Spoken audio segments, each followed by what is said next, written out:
konsesi yang diberikan kepada swasta maupun kepada BUMN. Kalau di tengahnya itu ada desa, ada kampung yang sudah bertahun-tahun hidup di situ, kemudian mereka malah menjadi bagian dari konsesi itu, ya siapapun pemilik konsesi itu berikan kepada masyarakat, kampung, desa, kepastian hukum. Saya sampaikan, kalau yang diberi konsesi sulit-sulit cabut konsesinya. Saya sudah perintahkan ini.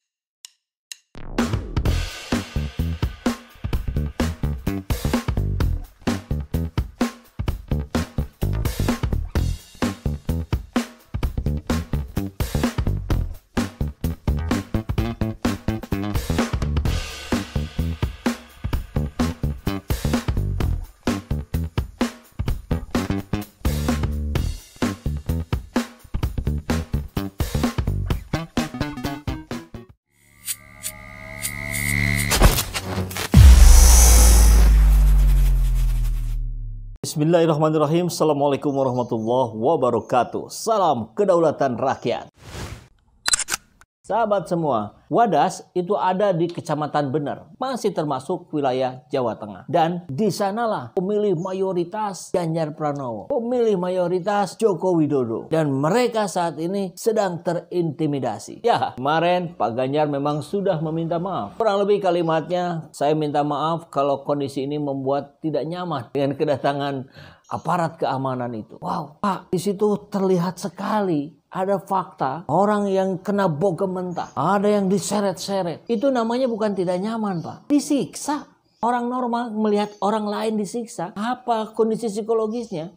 Apalagi melihat aparat bersenjata lengkap, takut, Pak. Ketakutan, trauma, bukan lagi tidak nyaman. Tidak nyaman itu levelnya sangat di bawah. Ini jauh lebih tinggi. Ya kita tahu kemarin Pak Ganjar juga akhirnya mendatangi desa Wadas itu. Tentu dengan gayanya ya, yang seolah-olah nampak seperti merakyat.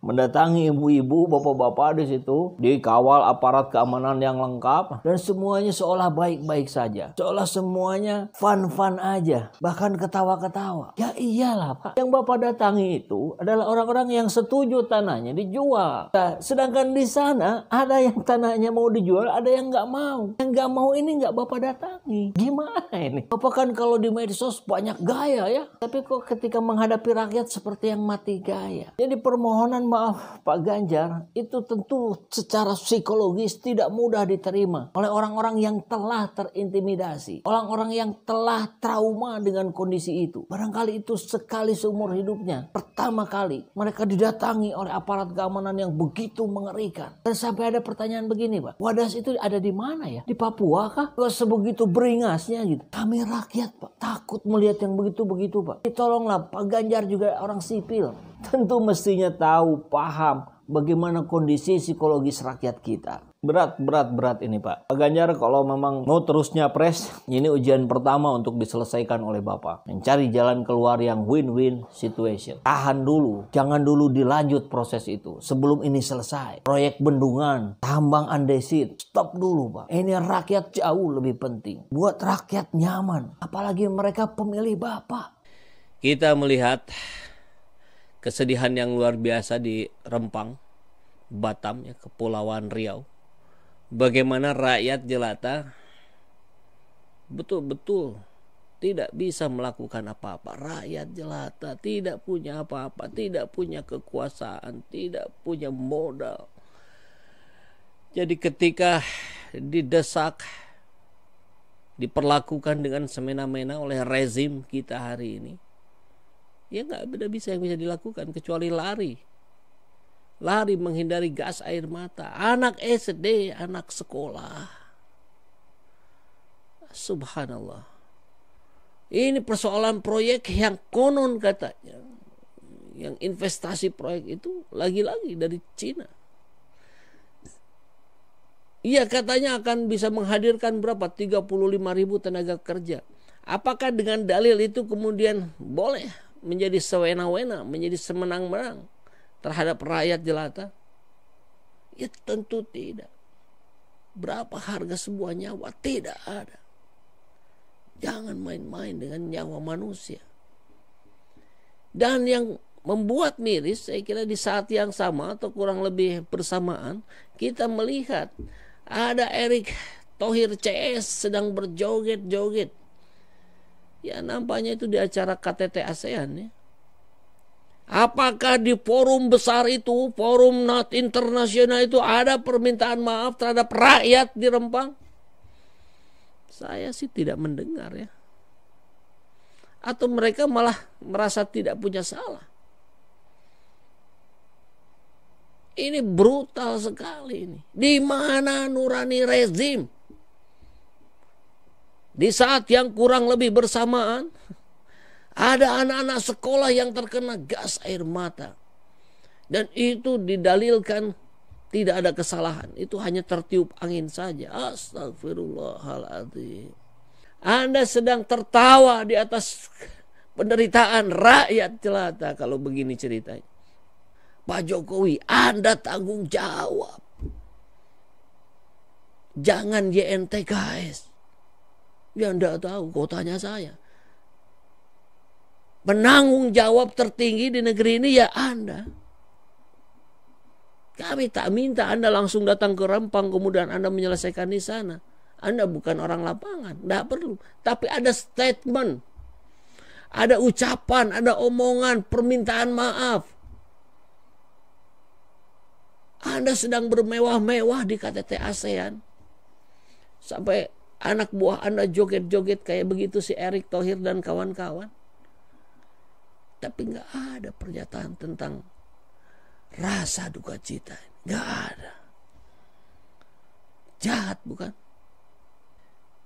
Satu sisi di sini ada Erick Thohir dan kawan-kawan yang sedang berjoget. Nah, ini dengan situasi acara di KTT ASEAN barangkali begitu ya. Kemudian yang di sebelah kanan ini kejadian di kawan-kawan kita, sahabat-sahabat kita di Rempang, Batam, Kepulauan Riau ketika dihadang oleh kepolisian. Kita lihat ya.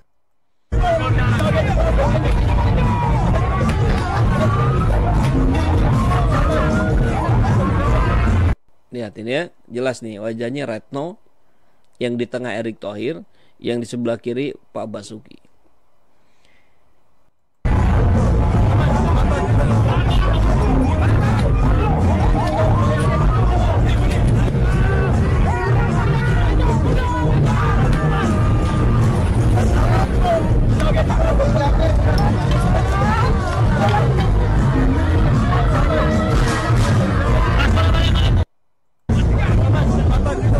Lihat di sebelah kanan, korban berjatuhan. Ya, wah ini Saiful Jaman lagi framing ini, sengaja bikin video. Oh enggak, saya enggak bikin video, saya buka Twitter ini. Ini sudah beredar di mana-mana. Kami ingin menegaskan saja gitu.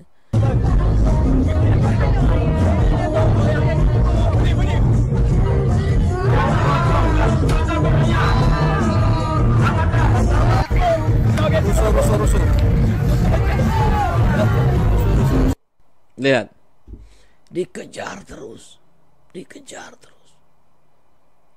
Apa sih dayanya rakyat? Kalau ditekan-tekan seperti ini baru akan berdaya rakyatnya. Jadi dipicu dulu oleh ketidakadilan, rakyat akan berontak. Jangan begitu.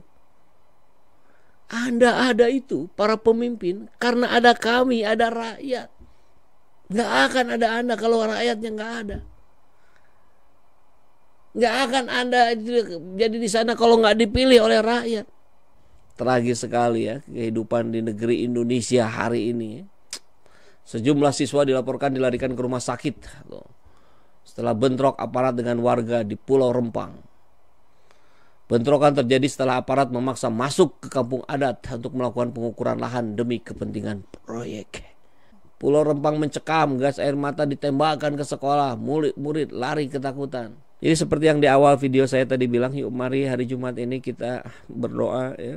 Kami sholat Jumat nanti kita doakan dengan khusus untuk kebaikan kita sendiri, keluarga kita, saudara-saudara kita, masyarakat kita, bangsa kita, berikan jalan terbaik. Karena senjata kita ya doa. Doa yang dimiliki oleh rakyat ini. Bukan senjata, bukan materi. Tapi ada saja satu orang yang dikabulkan doanya, runtuh ini kekuasaan. Jadi hati-hati. Assalamualaikum warahmatullahi wabarakatuh.